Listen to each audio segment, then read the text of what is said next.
ಬೀದರ್ ಜಿಲ್ಲೆಯ ರೈತರ ಜೀವಾಳವಾಗಿದ್ದಂತಹ BSSK ಕಾರ್ಖಾನೆ ತನ್ನ ಸಾಲದ ಸುಳಿಯಲ್ಲಿ ಸಿಕ್ಕು ಏನು ಕಬ್ಬನ್ನು ನುರಿಸ್ತಾ ಇತ್ತು, ಇದನ್ನು ನಿಲ್ಲಿಸಿದೆ. ಈ ವಿಚಾರವಾಗಿ ಸಾಕಷ್ಟು ಹೋರಾಟಗಳು ಕೂಡ ನಡೀತಿತ್ತು. ಇಲ್ಲಿನ ಮುಖಂಡರು ಕೂಡ ಜನಪ್ರತಿನಿಧಿಗಳು ಅದನ್ನು ಉಳಿಸಬೇಕಂತ ಮುಖ್ಯಮಂತ್ರಿಗಳ ಬಳಿ ಮನವಿ ಕೂಡ ಮಾಡಿದರು. ನಿನ್ನೆ ಈ ವಿಚಾರವಾಗಿ ಸಕ್ಕರೆ ಸಚಿವರಾದಂಥ ಶಿವಾನಂದ ಪಾಟೀಲ್ ಹಾಗೂ ಸಹಕಾರಿ ಸಚಿವರಾದಂಥ ರಾಜನ್ ಅವರ ನೇತೃತ್ವದಲ್ಲಿ ಸಭೆ ಕೂಡ ನಡೆದಿದೆ.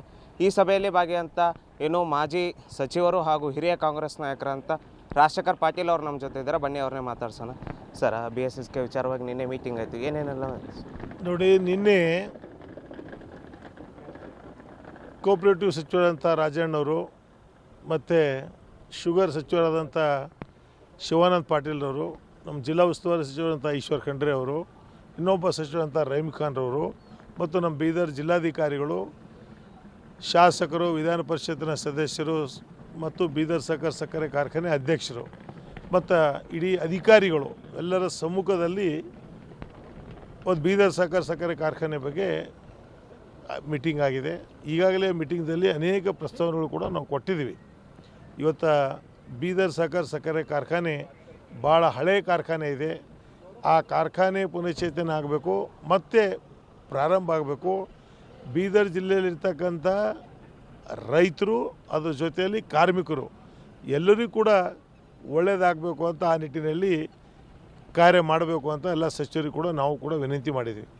ಇವತ್ತೇನು ಕೇಂದ್ರ ಸರ್ಕಾರದ ಇದರಲ್ಲಿ ಏನು LROT ಆಧಾರದ ಮೇಲೆ ಸುಮಾರು 3 ರಿಂದ 4 ಫ್ಯಾಕ್ಟ್ರಿಗಳು ಮಾಡಬೇಕು ಅಂತ ಕೇಂದ್ರ ಸರ್ಕಾರಕ್ಕೆ ಪ್ರಸ್ತಾವನೆ ಕಳಿಸ್ತಾ ಇದ್ದಾರೆ.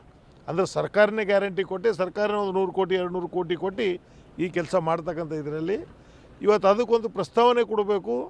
ಇವತ್ತು ಮುಖ್ಯಮಂತ್ರಿಗಳಿಂದ ಒಂದು ನಿಯೋಗ ಹೋಗಬೇಕು ಅಂತ ಕೂಡ ನಿನ್ನೆ ತೀರ್ಮಾನ ಆಗಿದೆ.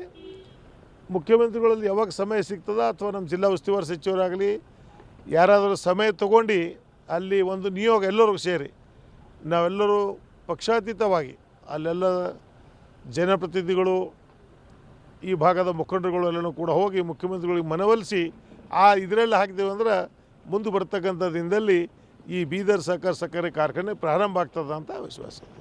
ಸರ್, ಈಗ ಸಹಕಾರಿ ಕ್ಷೇತ್ರದಲ್ಲಿ ಒಂದು ಬ್ಯಾಂಕ್ ಇತ್ತು, ಇಡೀ ಜಿಲ್ಲೆಯಂತಲ್ಲ ರಾಜ್ಯದಲ್ಲಿ ಹೆಸರು ಮಾಡಿತ್ತು. ಈ ಸ್ಥಿತಿಗೆ ಯಾಕೆ ಬಂತು? ಈಗ ಅದ್ರದ್ದೆಲ್ಲ ಸಹಕಾರ ರಂಗದಲ್ಲಿ ಫ್ಯಾಕ್ಟ್ರಿ ಯಾಕೆ ಬಂತು ಕೇಳ್ತಾ ಇದ್ರ ಅಥವಾ ನೀವೇನು ಈ ಸ್ಥಿತಿಗೆ? ಇಲ್ಲ ನೋಡಿ, ಸಕ್ಕರೆ ಕಾರ್ಖಾನೆ ಎಲ್ಲಕ್ಕಿಂತ ಲೋನ್ ಕಡಿಮೆ ಇದೆ. ಇದಕ್ಕೆ ಮಹಾತ್ಮ ಗಾಂಧಿಗಿನ್ನೂ ಕಡಿಮೆ ಇದೆ, ನಾರಾಯಣ ಸಕ್ಕರೆ ಕಾರ್ಖಾನೆ ಕೂಡ ಕಡಿಮೆ ಇದೆ. ಆದರೂ ಕೂಡ ಇದು ಭಾಳ ಹಳೆಯ ಕಾರ್ಖಾನೆ.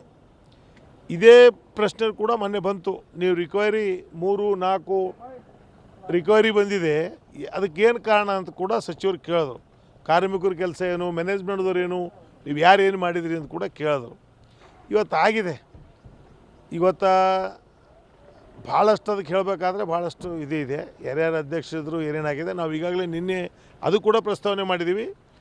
ಕೆಲವೊಂದು 64 ಇನ್ಕ್ವೈರಿ ಆಗಬೇಕು, 68 ಇನ್ಕ್ವೈರಿ ಕೂಡ ಆಗಬೇಕು ಅಂತ ನಾನು ಸಹಕಾರ ಸಚಿವರಿಗೆ ಹೇಳಿದ್ದೀನಿ. ಸಹಕಾರ ಸಚಿವರು ಅಲ್ಲೇ ಎಲ್ಲ ಅಧಿಕಾರಿಗಳು ಕೂಡ ಹೇಳಿದ್ದಾರೆ. ಅದು 64 ಇನ್ಕ್ವೈರಿ 68 ಇನ್ಕ್ವೈರಿ ಎರಡೂ ಕೂಡ ಸಕ್ಕರೆ ಕಾರ್ಖಾನೆದು ಆಗಬೇಕು ಅಂತ ನಿನ್ನೆ ಹೇಳಿದ್ದಾರೆ. ಇದಿಷ್ಟು ಮಾಜಿ ಸಚಿವರಾದಂಥ ರಾಜಶೇಖರ್ ಪಾಟೀಲ್ ಅವರ ಮಾತಾಗಿದ್ದು. ನಾವು ಸಚಿವರೊಂದಿಗೆ ಚರ್ಚೆ ಮಾಡಿದ್ದೀವಿ, ಮುಖ್ಯಮಂತ್ರಿಗಳ ಬಳಿ ನಿಯೋಗ ತೆಗೆದುಕೊಂಡು ಹೋಗ್ತೀವಿ ಅಂತ ಹೇಳಿದ್ದಾರೆ. ಕ್ಯಾಮ್ರಾಮನ್ ಸಂತೋಷ್ ಜೊತೆ ದೇವರಾಜ್ ಹೊನಗೆರೆ, ಉತ್ತರ ಕರ್ನಾಟಕ ನ್ಯೂಸ್, ಬೀದರ್.